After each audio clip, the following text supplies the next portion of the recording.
ప్రభునందు ప్రియమైన దేవుని బిడ్డలారా, మీరంతా ఎలా ఉన్నారు? మీరు రోజు వాక్యం చదువుతూ ప్రార్థన చేసుకుంటూ ఆత్మీయంగా బలపడుతున్నారని ఆశిస్తున్నాను. ఈరోజు దేవుడు మనకిస్తున్న దీవెన యెషయా గ్రంథం 66వ అధ్యాయం 12వ వచనము. నదివలే సమాధానమును ఆమె యొద్దకు పారచేయుదును. ఈ వాక్యంలో దేవుడు తన ప్రజలకు ఇచ్చిన ఒక అద్భుతమైన వాగ్దానాన్ని మనకు జ్ఞాపకం చేస్తున్నాడు. నదివలే సమాధానం అంటే దేవుని శాంతి మన జీవితంలో నిరంతరముగా ప్రవహిస్తూనే ఉంటుంది. ఎప్పుడు తగ్గిపోకుండా ఆగిపోని ఒక ప్రవాహము వలె ఉంటుంది.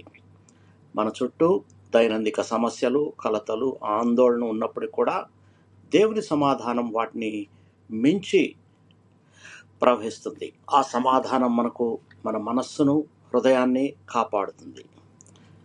యేసు చెబుతున్నాడు, నేనే ఆ సమాధానమునకు మూలము. నన్ను నమ్ము, నా సమీపంలో ఉండు, నేను నీ జీవితంలో నది వలె సమాధానమును ప్రవహింపచేస్తానని.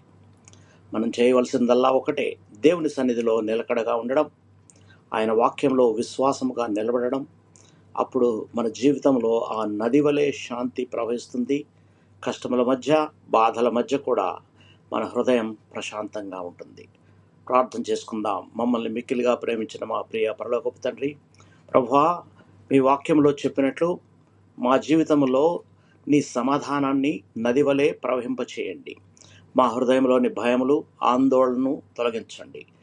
మా కుటుంబాలకు, మా సంఘాలకు నీ శాంతిని, నీ దయను ప్రసరింపచేయండి. ప్రతిరోజు నీ సమాధానంలో నడిచే కృప మాకివ్వండి.